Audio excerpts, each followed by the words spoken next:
Class দুইটা প্রশ্ন দিয়ে শুরু করব। আমার ধারণা বেশিরভাগ লোক এই দুইটা প্রশ্নের উত্তর জানে না। প্রশ্ন নাম্বার 1, পাস্ট পারফেক্টে সাবজেক্ট সিঙ্গুলার অথবা প্লুরাল যেটাই হোক না কেন হ্যাড ব্যবহার হয়, কিন্তু প্রেজেন্ট পারফেক্টের ক্ষেত্রে হ্যাভ এবং হ্যাজ দুইটা ব্যবহার করতে হয়। এটা কেন? এটার সাথে সম্পূরক প্রশ্ন হলো যে পাস্ট কন্টিনিউয়াসে ওয়াজ এবং ওয়ার দুইটা অক্সিলারি ভার্ব ব্যবহার হয়, কিন্তু প্রেজেন্ট কন্টিনিউয়াসের ক্ষেত্রে অ্যাম, ইজ, আর তিনটা অক্সিলারি ব্যবহার হয়। এইটা কেন হয়?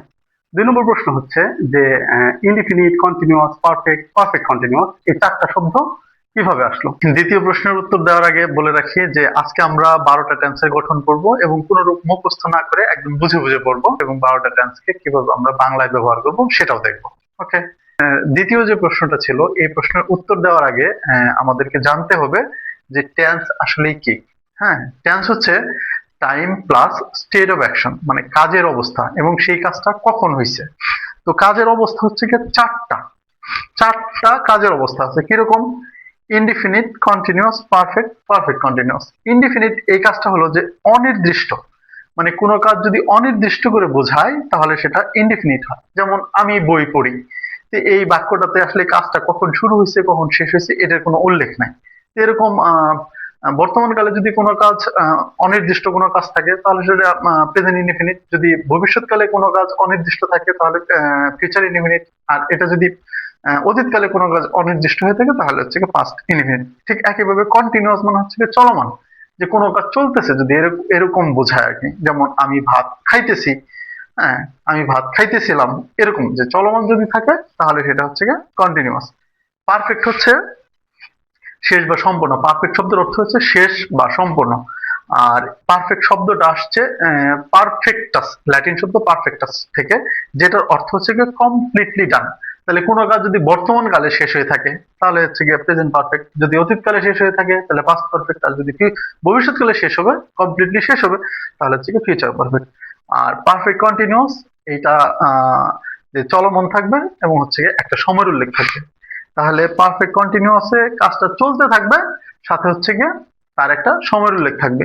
অর্থ কন্টিনিউয়াস এবং পারফেক্ট কন্টিনিউয়াসের অর্থ মূলত একই। আমরা বাংলায় যেরকম বলি, যেমন আমি একটি চিঠি লিখতেছি, ঠিক এই বাক্যটাকে যদি এরকম বলি যে আমি 30 মিনিট যাবত চিঠি লিখতেছি, এই যে একটা সময়ের উল্লেখ করলাম, তখনই সেটা পারফেক্ট কন্টিনিউয়াস হয়ে গেল।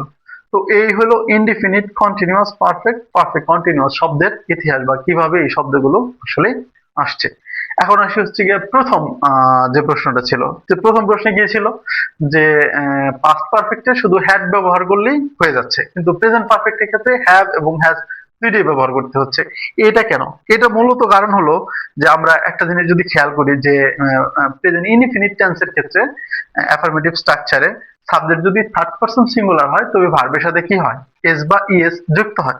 মূলত হলো যে প্রেজেন্ট টেন্সের ক্ষেত্রে এই এসটাকে ধারাবাহিকভাবে যাতে ব্যবহার করা যায়, একটা কনসিস্টেন্সি বজায় রাখার জন্য, ধারাবাহিকতা বজায় রাখার জন্যই মূলত আপনার হচ্ছে হ্যাভ, হ্যাজ এই দুইটা শব্দ আসছে। ঠিক একইভাবে প্রেজেন্ট কন্টিনিউয়াস এর ক্ষেত্রে অ্যাম, ইজ, আর এই তিনটা অক্সিলারি ভার্ব আসছে, যদিও পাস্ট কন্টিনিউয়াস এর ক্ষেত্রে ওয়াজ, ওয়ারই হয়ে গেছে। এখন সেটা কিভাবে? যে এটা আসলে আমি বলে থাকি যে এটা এস নীতি ফলো করা। এস নীতি কিভাবে ফলো করলো দেখেন, যে রহিম রাইটস এ লেটার, রহিম একটা পত্র লেখে, এইখানে এস ব্যবহার হয়েছে। পরের ক্ষেত্রে রহিম ইজ রাইটিং এ লেটার, মানে মূলত হলো যদি থার্ড পারসন সিঙ্গুলার হয় তবে তার সাথে একটা এস ব্যবহার করতে হবে, মানে চারটা টেন্সে যাতে এসটা ব্যবহার করতে পারে। এই কারণে আপনার হচ্ছে এখানে অ্যাম, ইজ, আর তিনটার এই যে ইজ ব্যবহার হয়েছে। ঠিক একইভাবে যে রহিম হ্যাজ রিটেন এ লেটার, এটা রহিম হ্যাভ রিটেন এ লেটার, এটা হইলে তো কোনো প্রবলেম ছিল না। বাট ওই যে বললাম যে তার একটা এস ব্যবহার করতে হবে, এই এস ব্যবহার করার কারণে এইখানে হ্যাভ এর জায়গায় হ্যাজ, মানে একটার জায়গায় দুইটা অক্সিলারি ব্যবহার করতে হয়েছে, হ্যাভ অথবা হ্যাজ। এই যে has, Rahim has been writing a letter, এই হলো হচ্ছে হ্যাজ। মানে মূল যে কথাটা হলো যে আসলেই থার্ড পারসন সিঙ্গুলার হলে আপনার তারা একটা এস ব্যবহার করছে। 12টা টেন্স আমরা হচ্ছে কিভাবে মনে রাখবো। হ্যাঁ, মনে রাখার একদম খুবই ইজি টেকনিক আছে যে এইভাবে আসলে মানে 12টা টেন্স মনে রাখবো। সেটা হলো যে আগে দেখবো যে হচ্ছে যে কন্টিনিউয়াস এই দুইটা কন্টিনিউয়াস শব্দটা থাকলে 12টা টেন্সের যে কোনো কন্টিনিউয়াস যদি হয় তাহলে মূল ভার্বের সাথে আইএনজি যুক্ত হবে। মূল ভার্বের কাজটা আমি শেষ করে দিচ্ছি। মূল ভার্বের সাথে কি হবে? আইএনজি যুক্ত হবে। এবং যে কোনো পারফেক্ট টেন্স, খালি পারফেক্ট টেন্স যদি হয় তাহলে মূল ভার্ব হবে ভি3, ভার্বের পাস্ট পার্টিসিপল ফর্ম। ওকে, তাহলে ইনডিফিনিট টাইম পরে আসতেছি। তাহলে যে কোনো কন্টিনিউয়াস হলে মূল ভার্বের সাথে আইএনজি, এবং যদি খালি পারফেক্ট হয় তাহলে মূল ভার্বটা হবে ভার্বের পাস্ট পার্টিসিপল ফর্ম। এখন কন্টিনিউয়াস, তিনটা কন্টিনিউয়াস আছে, present continuous, past continuous, future continuous. তিনটা কন্টিনিউয়াসের প্রথম প্রেজেন্ট কন্টিনিউয়াসের ক্ষেত্রে এম ইজ আর, এই তিনটা অক্সিলারি ভার্ব ব্যবহার হবে। এম ইজ আর কে বলা হয় মার্কার অক্সিলারি, মানে মার্কার অক্সিলারি কেন? এটা মানে যে সকল অক্সিলারি ভার্ব দ্বারা আপনি টেন্সকে আইডেন্টিফাই করবেন, টেন্সকে চেনা যাবে। যেমন এম ইজ আর দেখে আমরা প্রেজেন্ট কন্টিনিউয়াস টেন্স চিনব, যার কারণে এম ইজ আর কে মার্কার অক্সিলারি বলা হয়। ঠিক একইভাবে ওয়াজ ওয়ার হচ্ছে গিয়ে মার্কার অক্সিলারি। কার মার্কার অক্সিলারি? পাস্ট কন্টিনিউয়াস এর মার্কার অক্সিলারি। তাহলে এম ইজ আর ব্যবহার হবে প্রেজেন্ট কন্টিনিউয়াস এর ক্ষেত্রে, ওয়াজ ওয়ার ব্যবহার হবে পাস্ট কন্টিনিউয়াস এর ক্ষেত্রে, এবং ফিউচার কন্টিনিউয়াস এর জন্য ব্যবহার হবে উইল বি। তার মানে তিনটা কন্টিনিউয়াস এর জন্য আমাদের কি দরকার? তিনটা কন্টিনিউয়াস এর জন্য আমাদের অক্সিলারি ভার্ব দরকার। প্রেজেন্ট কন্টিনিউয়াস এর জন্য am is are, past continuous এর জন্য ওয়াজ ওয়ার, এবং ফিউচার কন্টিনিউয়াস এর জন্য দরকার হচ্ছে কি উইল বি। ওকে, এখন দেখেন পারফেক্ট টেন্সের ক্ষেত্রে, পারফেক্ট টেন্সের ক্ষেত্রে এরকম মার্কার অক্সিলারি আছে।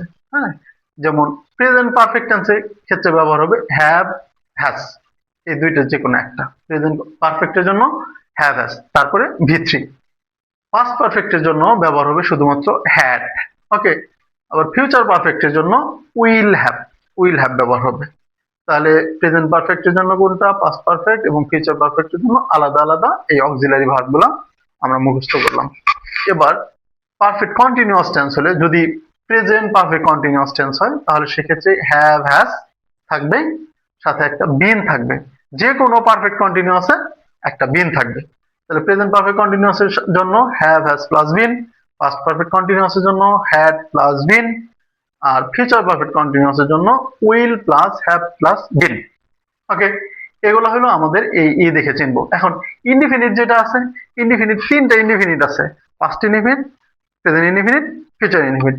দুইটা ইনডিফিনিটে কোনো অক্সিলারি ভার্ব ব্যবহার হয় না, একটা হলো প্রেজেন্ট ইনডিফিনিট আর একটা হলো পাস্ট ইনডিফিনিট। ওকে, মানে অ্যাফার্মেটিভ স্ট্রাকচারে এদের অক্সিলারি ভার্ব দরকার নেই। প্রেজেন্ট ইনডিফিনিটের জন্য ভি1 স্ট্রাকচার একদম সোজা, প্রেজেন্ট ইনডিফিনিটের জন্য ভি1, পাস্ট ইনডিফিনিটের জন্য ভি2, কিন্তু ফিউচার ইনডিফিনিটের জন্য শ্যাল উইল লাগে। ওকে, তো প্রেজেন্ট ইনডিফিনিটের জন্য কেন অক্সিলারি ভার্ব ব্যবহার হয় নাই, আবার পাস্ট ইনডিফিনিটের জন্য অক্সিলারি ভার্ব ব্যবহার হয় নাই, বাকি সবগুলোতেই অক্সিলারি ভার্ব আছে। এই দুইটা মাত্র টেন্সে অক্সিলারি ভার্ব নাই, প্রেজেন্ট ইনডিফিনিট এবং হলো past indefinite. Present indefinite auxiliary verb নাই এই কারণ হচ্ছে গিয়া ভার্বের তিনটা ফর্ম আছে, present form, past form, past participle form.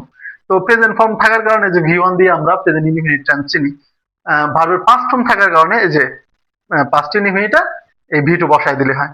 কিন্তু ফিউচারের আসলে কোনো ফিউচার এখানে অক্সিলারি ভার্ব ব্যবহার হয়েছে, কারণ ফিউচারে কোনো ফিউচার ফর্ম নাই, যার কারণে শেল অথবা উইল আমাদের মডেল অক্সিলারি লাগছে, তারপর হচ্ছে গিয়ে ভি1 লাগছে। তো এই হলো আমাদের। এখন দেখেন যে আমরা এখন সবগুলো স্ট্রাকচার যদি আমরা দেখি, তাহলে প্রেজেন্ট ইনডিফিনিটের জন্য ভার্বের রূপটা হবে ভি1, প্রেজেন্ট কন্টিনিউয়াস এর জন্য am is are. Present continuous মানে কি, মূল ভার্ব কি হবে, মূল ভার্বের সাথে আইএনজি যুক্ত হবে। প্রেজেন্ট পারফেক্টের জন্য হ্যাভ অথবা হ্যাজ, এই যে এখানে বলা ছিল present perfect, present perfect, present, এই যে পারফেক্টের জন্য, প্রেজেন্ট পারফেক্টের জন্য হ্যাভ, হ্যাজ, এই হলো হ্যাভ, হ্যাজ। তারপরে পারফেক্ট হলে কি হবে, ভি3। আবার present perfect continuous have, has, যেহেতু এখানে পারফেক্ট কন্টিনিউয়াস, তার মানে পারফেক্টের একটা অংশ থাকবে আবার কন্টিনিউয়াস এর অংশ থাকবে। পারফেক্ট থেকে এই যে হ্যাভ, হ্যাজ এখানে চলে আসছে। ওকে, হ্যাভ, হ্যাজ এখানে চলে আসছে।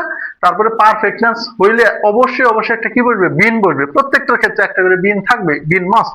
তাহলে প্রেজেন্ট পারফেক্টের হ্যাভ, হ্যাজ আসছে, সাথে হচ্ছে কি বিন, ভি1, তার সাথে কি আইএনজি যুক্ত। এই প্রেজেন্ট পারফেক্ট টেন্স এটা একটা আপনার হচ্ছে গিয়ে কম্পাউন্ড টেন্স। কম্পাউন্ড টেন্সের কারণে পারফেক্টের কিছু অংশ আর হলো এটা।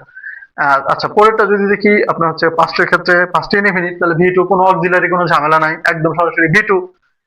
পাস্ট কন্টিনিউয়াস এর ক্ষেত্রে ওয়াজ, ওয়্যার, তাহলে কন্টিনিউয়াস মূল ভার্বের সাথে আইএনজি। তাহলে পাস্ট পারফেক্টের ক্ষেত্রে হ্যাড আছে, তারপর ভি3 আছে।